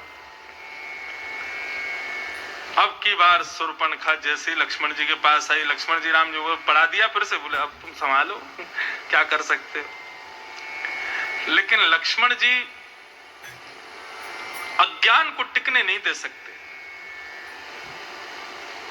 जैसे ही लक्ष्मण जी के पास आई, अब रोष करके बोली, या तुम मुझसे ब्याह करो, नहीं तो तुम दोनों को खा जाऊंगी मैं, राक्षसी हूं मैं। अपना रूप दिखाने लगी, और लक्ष्मण जी के सन्मुख जैसे ही उसने अपना रूप दिखाया, आहा, तब लक्ष्मण अति लाघव सो नाक कान बिन कीन, ताके कर रावण कह मानो चुनौती दी। लक्ष्मण जी ने नाक कान दोनों काट दिए उसके, तुरंत सींग निकाल करके उसकी नाक और कान को काट दिया, मानो तुलसीदास जी कहते हैं कि दोनों भाइयों ने रावण को ललकारा हो युद्ध के लिए। अब वाल्मीकि जी में एक बात सुंदर आती है शूर्पणखा की नाक काटी, नाक काटने के बाद में फिर कान काटे। तो जब नाक काटी तो ये कान कटवाने खड़ी क्यों थी वहां पर? नाक कटी थी तभी भग जाती या थोड़ी दूर हो जाती। ये नाक कान दोनों कटवाने में कम से कम नहीं तो 2-3 मिनट तो लगे होंगे, तो नाक कटवाने के बाद कान कटवाने खड़ी क्यों थी? लक्ष्मण जी ने कुशा निकाल करके नाक काटी तो भग जाती वहां से। इतनी फुर्ती से तो नहीं काटी होगी कि नाक भी कट गई और फिर कान भी कटवाने खड़ी थी, लो इनको भी काट दो। तो इतना सुंदर वर्णन करते हैं कि बोले लक्ष्मण जी के पास में एक नुकीली कुशा थी। लक्ष्मण जी ने उसको मुकुट की भांति गोल घुमाया, जैसे मुकुट पहनाते हैं, और गोल घुमा करके जितनी देर राम जी से चर्चा चल रही थी लक्ष्मण जी यही कर रहे थे। बोले आ जा तुझे बताता हूं मैं, तो ब्याह करूंगा अभी, बहुत सुंदरी बन के आई है। और उसको मुकुट के भांति गोल कर रहे थे लक्ष्मण जी। लक्ष्मण जी हाथ में बनाते जा रहे थे, जैसे शूर्पणखा आई बोले तुमसे ब्याह करूंगी नहीं तो खा जाऊंगी दोनों को। इतने में ही लक्ष्मण जी ने वो मुकुट जैसा बना करके उसके सर में होकर के नीचे पहनाया तो नाक और कान दोनों एक संग कट गए उसके। ऐसा वर्णन वाल्मीकि जी में किया जाता है। नाक कान बिन भई विकारा, जनु श्रवण जनु प्रवशैल के रुके धारा। नाक कान विहीन हो गई शूर्पणखा। खरदूषण के पास गई, जाकर के शिकायत करने लगी। खरदूषण को भी राम लक्ष्मण ने युद्ध के साथ में मार दिया, हजारों की तादाद में सेना लेके आए, उनका भी वध कर दिया। तो शूर्पणखा के इस प्रसंग से हमने क्या सीखा कि श्री राम जी अपनी इंद्रियों के प्रति कितने दमशील हैं। सीता जी से विवाह के पश्चात वर्णन आता है, राम जी ने अपने से बड़ी उम्र की स्त्री को मातृभाव में देखा और अपनी से छोटी स्त्री को बहन के भाव में देखा। सीता जी के अलावा और किसी के भी प्रति प्रियसी का भाव प्रकट उत्पन्न होने नहीं दिया। केवल पत्नी पतिव्रत का धारण करे, संयमित रहे, यही बात क्यों श्रेष्ठ है? पति को भी पत्नी वृत्ति होना चाहिए, और ये पत्नी वृत्ति होना, पतिव्रता होना, यही संयम है इंद्रियों का। बंधुओं, इन इंद्रियों का स्वामी मन है। हम कई बार ऐसा होता है कि मुख से कुछ गलत खा नहीं रहे, कान से कुछ गलत सुन नहीं रहे, लेकिन मन ही मन इच्छाएं प्रकट हो रही हैं। वह भी एक प्रकार से हमारे व्रत को तोड़ रहा है, हमारे संयम को तोड़ रहा है। कई लोग एकादशी का व्रत करते हैं या कई लोग सोमवार का व्रत करते हैं, परंतु सोमवार का व्रत है और उनके सामने कोई घर का दूसरा व्यक्ति रोटी खाता है तो उसको कहते हैं, ए सुन, अपनी थाली लेके दूर जा, मेरे सामने मत खा। क्यों? तेरे को रोटी खाते देख मेरी इच्छा हो जाएगी। विश्वास मानिए, किसी को खाते देख आपकी इच्छा जैसी प्रकट होती है ना, आपका व्रत उसी समय टूट जाता है।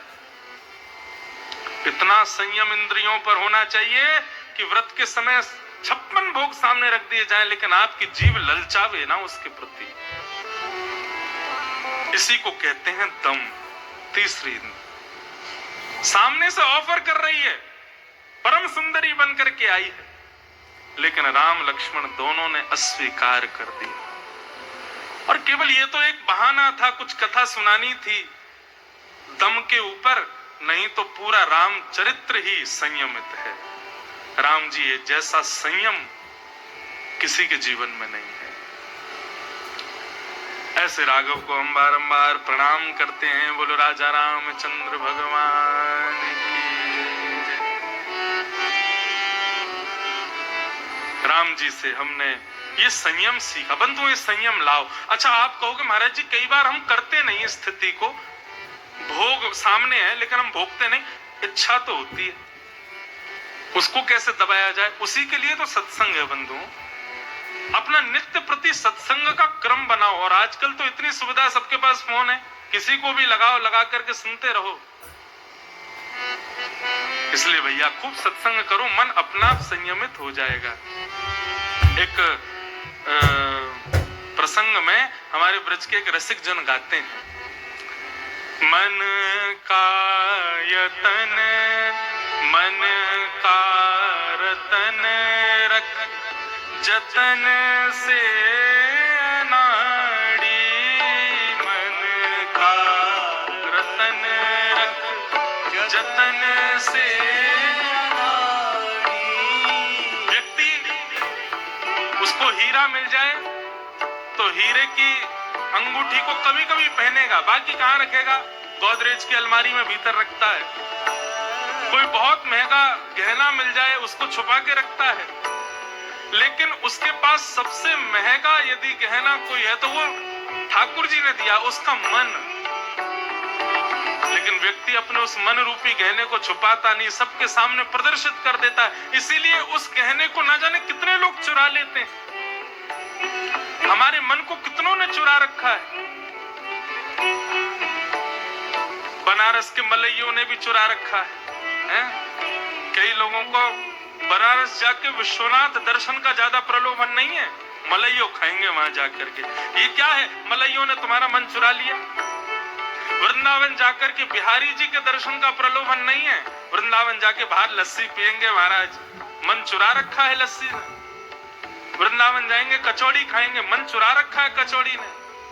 आजकल के युवा लड़का लड़कियों के मन गली मोहल्ले वाले छोरा छोरी ने चुरा रखे हैं। कौन कौन नहीं चुराता है? और सबसे बड़ी बात तो आज के सबसे बड़े हमारे चोर, इसने सबका मन चुरा रखा है। कौन नहीं है इसके प्रति आसक्त? अभी पता है, मुझे ऐसा लगता है व्रत का क्रम बदल देना चाहिए। एकादशी सोमवार आदि के दिन, अभी जैसे ये श्रावण के सोमवार कई लोग व्रत कर रहे होंगे, सोमवार कुछ नहीं खाएंगे। हम एक बात कहें, 3 बार भोजन करना। सोमवार के दिन नियम बनाना, मैं फोन नहीं चलाऊंगा। इससे बढ़िया व्रत नहीं होगा कोई। यदि कोई ऐसा व्रत करे तो मान लेना उसका सोमवार सिद्ध हो जाएगा। मन का रतन रख जतन से अनाड़ी, मन का रतन रख जतन से अनाड़ी। क्यों? यहाँ के चोरों की बस्ती है भारी, यहाँ के चोरों की बस्ती है भारी। ज्ञानी लुटे गुमानी, यहाँ पल में लुट जाए लाखों।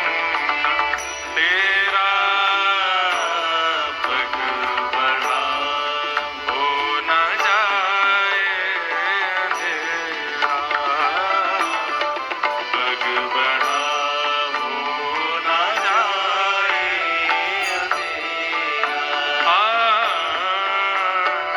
प्रेम नगर की डगर है कठिन रे, बटो ही न करना बसेरा, पग बढ़ा हो न जाए अंधेरा, पग बढ़ा हो न जाए अंधेरा, पग बढ़ा हो न जाए अंधेरा,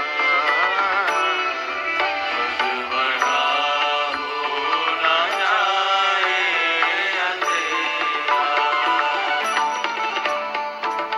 राजा रामचंद्र भगवान की जय। ये राम जी का तीसरा लक्षण है,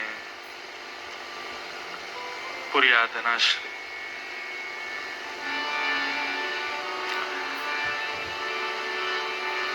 धैर्य, क्षमा और संयम।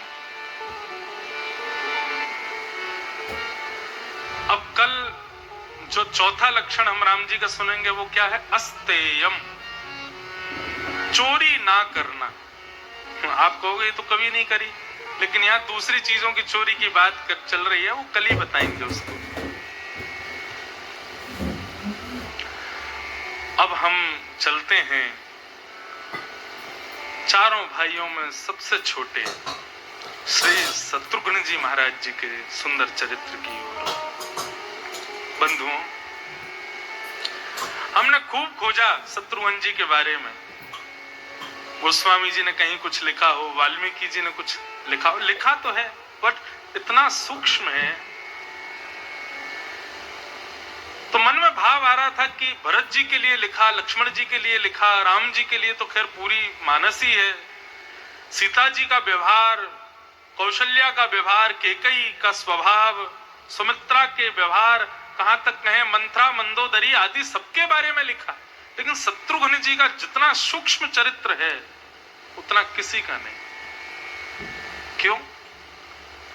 इसको इस भाव में मत लीजिएगा कि शत्रुघ्न जी योग्य नहीं है या शत्रुघ्न जी में ऐसा कोई भाव नहीं है, बल्कि इसको इस प्रकार लीजिए कि कई बार किसी का भाव, स्वभाव, स्थिति इतनी ऊंची होती है कि हमारी कलम उठ नहीं पाती उसके। शत्रुघ्न जी की भक्ति उसी स्थिति की है। गोस्वामी जी कहते हैं कि मेरी कलम भरत लिख सकती है, मेरी कलम लक्ष्मण लिख सकती है, मेरी कलम राम जी से पूरी मानस को भर सकती है, लेकिन शत्रुघ्न जी की इतनी ऊंची स्थिति है कि मैं उसका वर्णन नहीं कर सकता। हमारी श्रीमद् भागवत में हमारी श्यामा जी राधा रानी का नाम नहीं है। राधा स्वच्छंद राधा रानी को दर्शाता हो ऐसा कोई श्लोक नहीं है। क्यों? क्योंकि सुखदेव जी की स्थिति कहती है कि मैं श्री किशोरी जी का वर्णन कर नहीं सकता। वहीं से ये प्रसाद मुझे शत्रुघ्न जी के लिए मिला कि शत्रुघ्न जी का भाव और स्थिति उस स्तर की है कि गोस्वामी जी कहते हैं कि मैं सबको लिख सकता हूं। अब आप सोचो, भरत जी जैसा चरित्र गोस्वामी जी लिख देते हैं, लक्ष्मण जी के भावों को वर्णन कर देते हैं, जिन भावों में व्यक्ति डूब जाए तो कभी निकल ना पाए। तो सोचो शत्रुघ्न जी की स्थिति कितनी ऊंची होगी जिसको गोस्वामी जी की कलम भी नहीं लिख पा रही।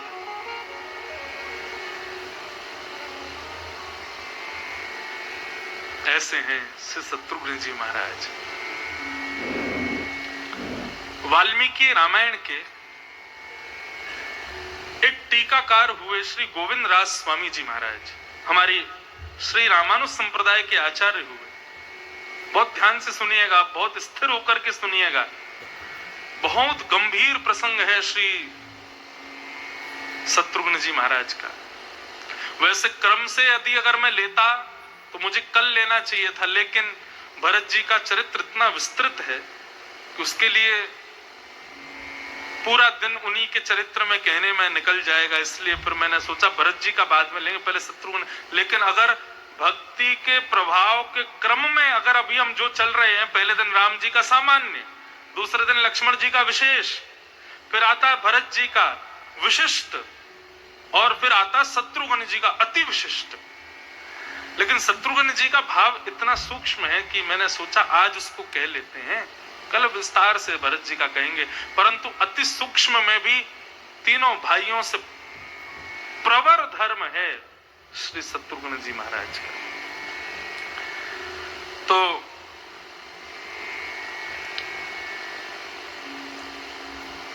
हमारी वाल्मीकि रामायण के टीकाकार हुए, उनका नाम था श्री गोविंद राज स्वामी जी। उन्होंने प्रयास किया है शत्रुघ्न जी के बारे में थोड़ा कुछ लिखने का, और उनकी वाणी में हम सुने शत्रुघ्न जी का चरित्र। 4 प्रकार के धर्म बताए हैं, सामान्य, विशेष, अति विशेष और विशिष्ट। ये 4 प्रकार के चारों भाइयों के धर्म हैं। उसमें प्रथम यानी कि सामान्य धर्म बताया गया है श्री राम जी का। अब आप धर्म के भाव से क्या समझ रहे हैं? हम आप लोग जो अपनी क्रियाओं में, कृत्यों में जो धर्म करते हैं, उन धर्मों का भाव यहां लिया जा रहा है। तो हम सामान्य भाव से जो हम सब भी कर सकते हैं, वो धर्म अपनाया श्री राम जी ने।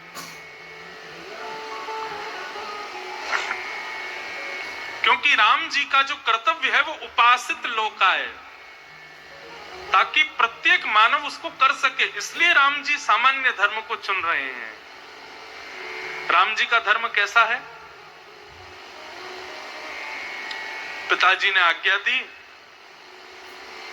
14 वर्ष राम वनवास। 14 वर्ष के लिए राम जी वन में जाएंगे, बस। उसके बाद कोई तर्क नहीं, कोई वितर्क नहीं। पिताजी विकल हो रहे हैं, मां मूर्छित हो रही है, भाई रो रहे हैं, पूरी अयोध्या रो रही है। किसी को भी श्रेष्ठता ना देकर के केवल अपनी पिता की आज्ञा को सिरोधार्य मान करके राम जी निकल गए। सामान्य धर्म है। माता पिता की आज्ञा आजकल भी बच्चे मानते हैं, ऐसे राम जी ने भी मानी, बस उसके आगे किसी को नहीं माना, इसलिए वो धर्म बन गया। लेकिन वो सामान्य धर्म है, क्योंकि मर्यादा के आदर्श हैं राम जी, मानवता सिखा रहे हैं, इसलिए वो सामान्य धर्म में। घर छोड़ करके तुरंत वन की ओर प्रस्थान कर गए। ये सामान्य धर्म। अच्छा, सामान्य धर्म की स्थिति क्या होती है? लोक में ऐसी क्रिया करें जिससे परलोक मिले, उसको सामान्य धर्म कहते हैं। प्रातः काल उठ के रघुनाथा मात पिता गुरु नावही माथा, ये करने से क्या मिलेगा? परलोक मिल जाएगा। माता पिता गुरु की आज्ञा को मान करके विनही विचार ना करते हुए भी उनकी आज्ञा का पालन करना, इससे क्या होगा? परलोक मिल जाएगा। तो सामान्य धर्म का यदि आप पालन करोगे तो लोक में किए गए सामान्य धर्म से आपको परलोक मिल जाएगा। ये राम जी से हम सीखते हैं। लेकिन अब आ जाओ थोड़े से ऊपर, तो राम जी से विशेष धर्म है श्री लक्ष्मण जी का। लक्ष्मण जी का धर्म कैसा है? विशेष धर्म। राम जी के धर्म में लोक भी प्रसन्न हो और लोक में की गई क्रिया से परलोक भी मिले, ये दिखता है। लेकिन लक्ष्मण जी को ना लोक की परवाह है और परलोक की तो बिल्कुल ही नहीं है। लोक क्या कहेगा, अयोध्या के लोग क्या कहेंगे, गुरु क्या कहेंगे, मां क्या कहेगी, पत्नी क्या कहेगी, बच्चे क्या कहेंगे, सारी जनता क्या कहेगी, मुझे इससे कोई मतलब नहीं है।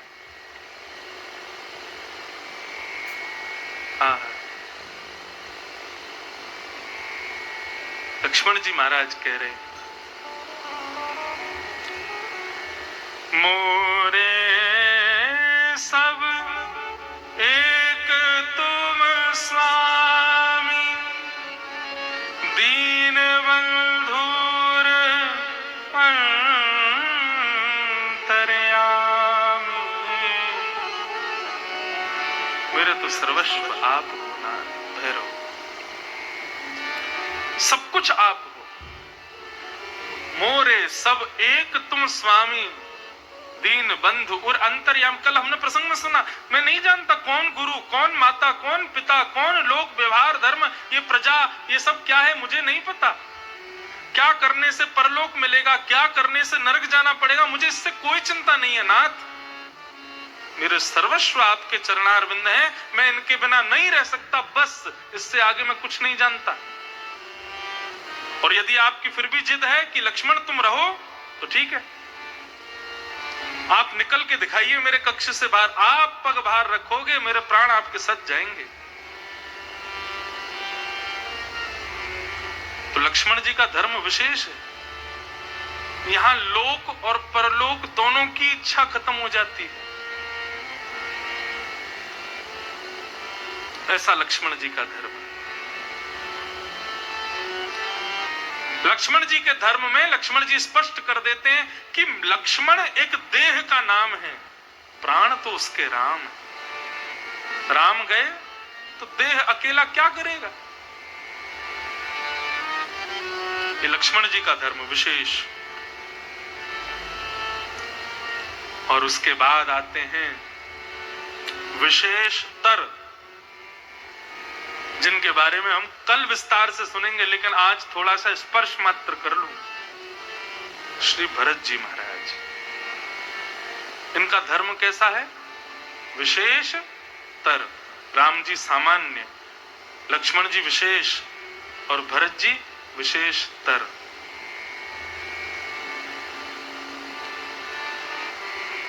भरत जी को एक प्रकार से यदि कहा जाए तो जो भागवत सुनने वाले लोग हैं, जो स्थिति हमारी ब्रज की गोपियों की है, वो स्थिति श्री भरत जी की है राम जी के प्रति।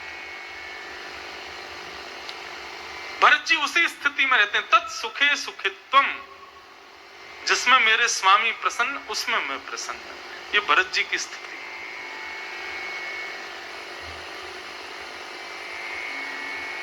जब तक राम जी से नहीं मिले तब तक भरत जी सबसे लड़ गए। कैकेयी माता का परित्याग कर दिया। सभा में बैठे हुए सेनापति आदि सबको भरत जी ने खूब सुनाया। अरे कहां तक कहें, कल के प्रसंग में आएगा, गुरु वशिष्ठ जिनके आगे कोई नहीं बोल सकता। आज भरत जी कहते हैं आपकी बुद्धि कहीं चली गई है गुरुदेव, कैसी बात कर रहे हो आप कि मैं बैठ जाऊं इस राजगद्दी पर। वो भरत जी महाराज सबको देख करके आज सबको सुना रहे हैं।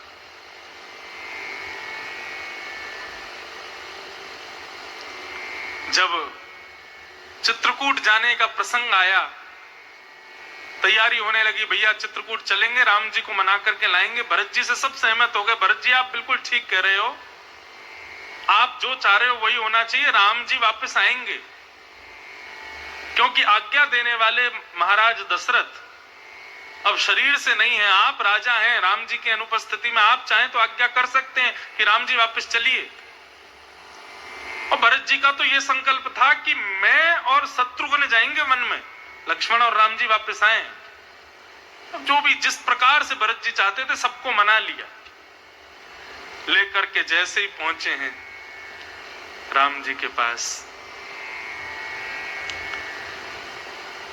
राम जी के सन्मुख जाकर के जो संवाद हुआ सब कल प्रसंग में हम सुनेंगे ही भरत जी का। राम जी बोले अच्छा तो ठीक है, फिर एक काम करिए भैया, भरत जी की बात से कौन कौन सहमत है कि हमको वापस जाना चाहिए और भरत और शत्रुघ्न को वन में जाना चाहिए। भरत जी देखो, यदि एक भी व्यक्ति इससे राजी नहीं हुआ तो हम इस बात को स्वीकार नहीं करेंगे, हम वन में जाएंगे, सबकी रजामंदी हमको चाहिए। भरत जी ने सबसे पूछा, हाँ भाई कौन कौन राजी है इस बात से। सब संतों ने हाथ खड़े कर दिए, बोले हाँ हम सहमत हैं। अयोध्यावासी तो बैठे ही इसीलिए थे कि राम जी को वापस लेकर के चलो। जनक जी महाराज ने भी प्रस्ताव कर दिया, नहीं भरत जी बिल्कुल सही कह रहे हैं। भरत जी का एक स्वभाव है कि भरत जी सर्व हृदय सम्राट है।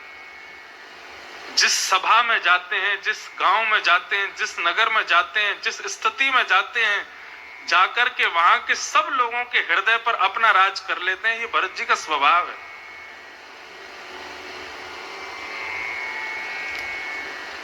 राम जी को लगा कि शायद हमारे संग इतने दिनों से बैठे हैं सीता जी लक्ष्मण जी, ये तो मेरे पक्ष में ही बोलेंगे।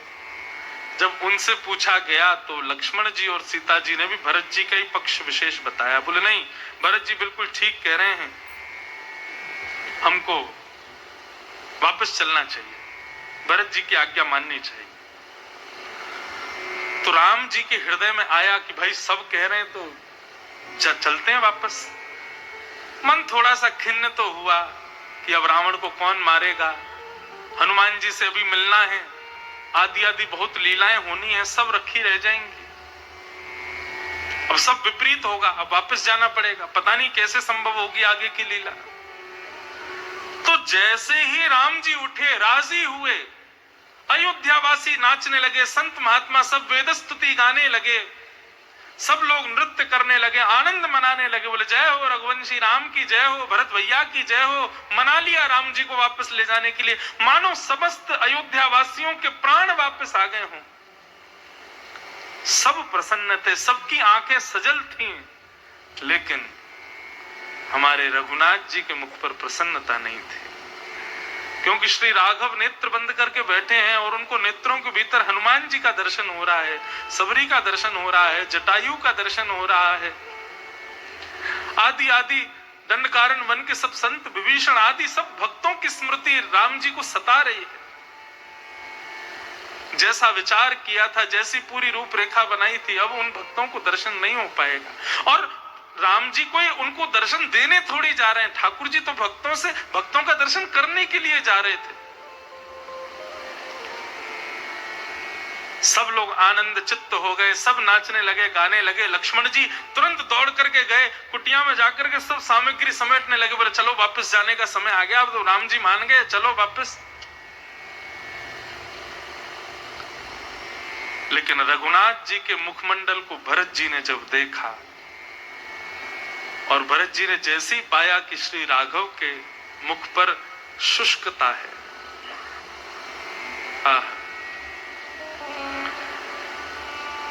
जय विधि प्रभु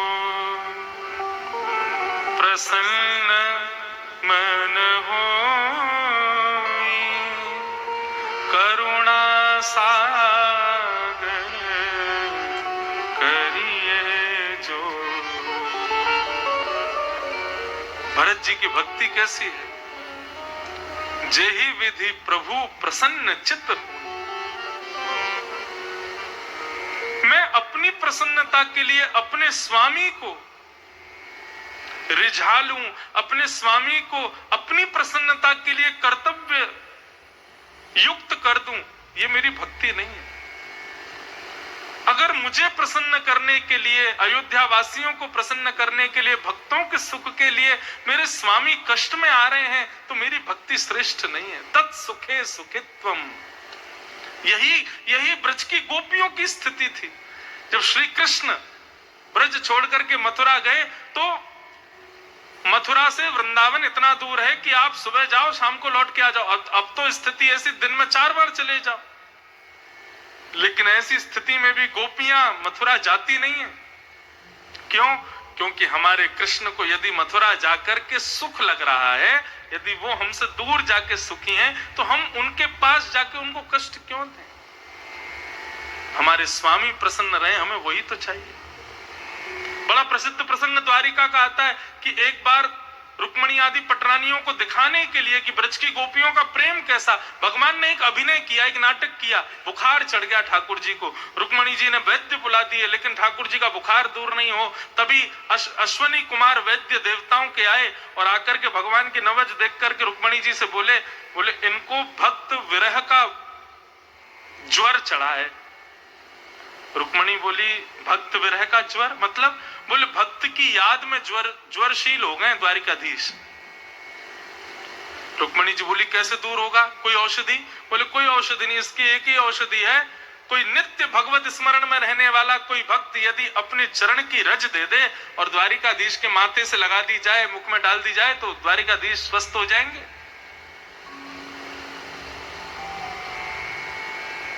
रुक्मणी जी ने नारद जी को बुलाया, बोले नारद जी आप नित्य भगवान का नाम गाते हो, आपसे ज्यादा भगवान नाम गाने वाला कोई नहीं है। द्वारिकाधीश को बुखार चढ़ा हुआ है और अश्वनी कुमार वैद्य कहते हैं भक्त की चरण रस से ठीक होंगे द्वारिकाधीश, लाओ अपनी चरण रस दे दो। नारद जी बोले वीणा रख लीजिए और आज के बाद भजन नहीं करूंगा, ये भी स्वीकार कर लूंगा, लेकिन अपनी चरण रज नहीं दूंगा। कैसी बात कर रही है मां आप?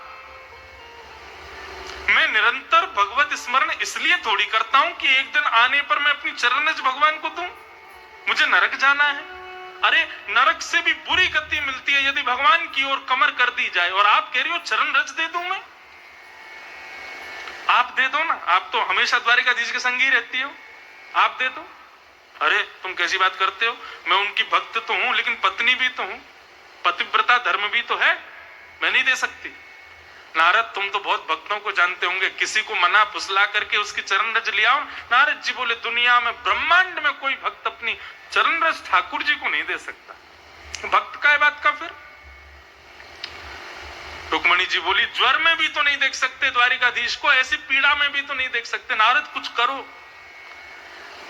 नारद जी सब भक्तों के पास गए लेकिन किसी ने भी चरण रज नहीं दी। सब बोले नारद दोबारा आ मत जाना, अरे हमको नरक जाना है क्या, तुमको पता है कितनी बुरी गति होगी हमारी। नारद जी सब जगह घूमते घूमते पहुंच गए वृंदावन। यमुना के तट पर बैठे थे चिंतातुर, तभी कुछ गोपियों का आगमन हुआ। गोपियों ने पूछा, नारद कैसे हो? और तुम तो द्वारिका जाते रहते हो, हमारो लाला कैसा है ये बताओ, हमारो कन्हैया कैसा है? नारद जी बोले, ज्वर में तप रहे हैं, 4 दिन से द्वारिकाधीश को बुखार चढ़ा है, लाल वर्ण का मुख हो गया है द्वारिकाधीश का ज्वर के कारण। अरे हमारे लाला बुखार आ गो, किसी वैद्य को नहीं दिखाया? कोई ने नजर उतारी कि ना उतारी? बोले सब कर लिया गोपियों, उनका ज्वर दूर नहीं हो रहा। वैद्य ने भी ऐसी औषधि बताई है कि तीनों लोकों में घूम लिया, मुझे वो औषधि नहीं मिल रही। गोपी बोली, ऐसी कौन सी औषधि है? बोले रहने दीजिए, क्या करेंगी सुन करके, मिलनी तो है नहीं, बार बार चिंतन करके क्यों हम अपने स्थिति को और बिगाड़े। गोपी बोली, अरे नहीं बता तो सही भैया, कहीं हमारे वृंदावन मिल गई तो? नारद जी बोले, निरंतर कृष्ण स्मरण में रहने वाला कोई भक्त यदि अपनी चरण की रज दे दे और वो रज ले जाकर के द्वारिकाधीश के माथे से लगा दी जाए, मुख में छोड़ दी जाए, 12 अंगों पर लगा दी जाए, तो द्वारिकाधीश का ज्वर दूर हो जाएगा।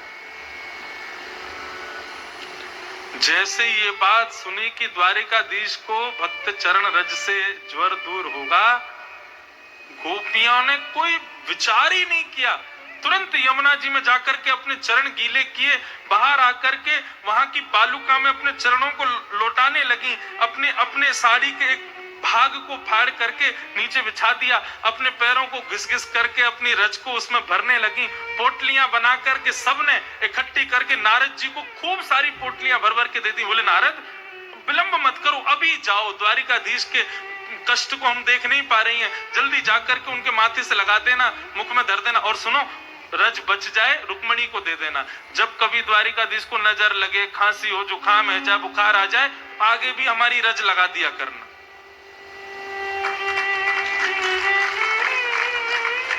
नारद जी बोले, मेरे हाथ कांप रहे हैं आपकी रज ले जाने में। आपको पता है आपको कौन सी गति मिलेगी? भगवान को चरण दिखाना महापाप, अपनी चरण रज दे रही हो आप। नरक में भी स्थान नहीं मिलेगा गोपियों इस महापाप के बदले। गोपियां मुस्कुराने लगी और नारद से कहने लगी, हमें 100 बार भी नरक जाना पड़े, नरक से भी बुरी स्थिति हो, हम सह लेंगे, लेकिन अपने द्वारिकाधीश को कष्ट में नहीं देख सकते। हम उनको कष्ट नहीं सह सकते, हम भले ही कितने भी कष्ट में रह लें। ठीक यही स्थिति है श्री भरत जी महाराज की। मेरे स्वामी को कष्ट ना हो, जेहि विधि प्रभु प्रसन्न चित्त होई, करुणा सागर कीजिए जो। जिससे ठाकुर जी प्रसन्न हो, हमारी ऐसी क्रिया। भरत जी महाराज बोले, नाथ अभी रुकिए यहीं पर। सब स्तब्ध हो गए, नाचने गाने लगे थे। भरत जी महाराज बोले, यदि आपको अयोध्या ले जाने पर आपके चेहरे पर यह शुष्कता आ रही है तो नाथ मत जाइए, आप रहिए 14 वर्ष वन में। मेरा ऐसा दासत्व नहीं कि मैं अपने स्वामी को कष्ट दूं, मैं अपने राम को पीड़ा दूं, मुझे वो बिल्कुल सुख नहीं देगा। नाथ आप वन में ही विराजिएगा, लेकिन त्रुटे युगायते त्वाम पश्यता। गोपियां गोपी गीत में कहती हैं, लेकिन मेरी स्थिति ऐसी है राघव कि आपको देखे बगैर एक क्षण भी मेरा 3 युगों के समान बीतेगा, लेकिन मैं सहूंगा। आपको देखे बगैर मैं एक एक क्षण बिताऊंगा, 14 वर्ष बिताऊंगा, लेकिन 14 वर्ष के एक दिन भी ज्यादा हुआ तो भरत आपको जीवित नहीं मिलेगा। आप जाइए नाथ। वन केकई ने नहीं भेजा है राम जी को, वन दशरथ जी ने नहीं भेजा है, वन मंथरा ने नहीं भेजा है, वास्तव में वन तो श्री भरत जी ने ही भेजा है। राम जी को। आपको यदि वन जाने में सुख है तो नाथ आप जाओ, नहीं तो भरत जी अपनी पे आ जाते तो राम जी की स्थिति नहीं थी कि वो वन चले जाएं।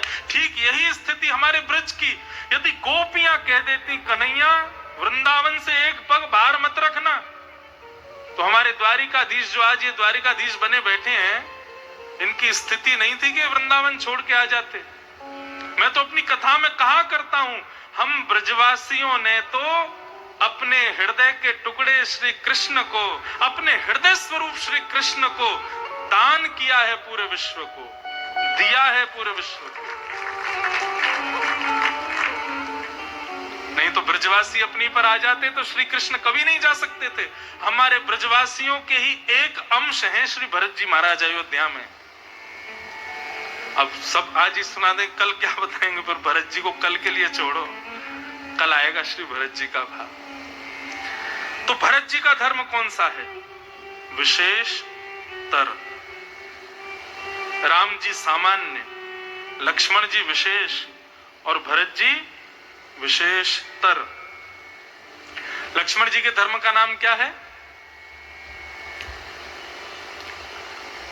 लक्ष्मण जी का धर्म है सेवा धर्म। राम जी का सामान्य धर्म, लक्ष्मण जी का सेवा धर्म और श्री भरत जी का है प्रेम धर्म, प्रेम धर्म प्रधान।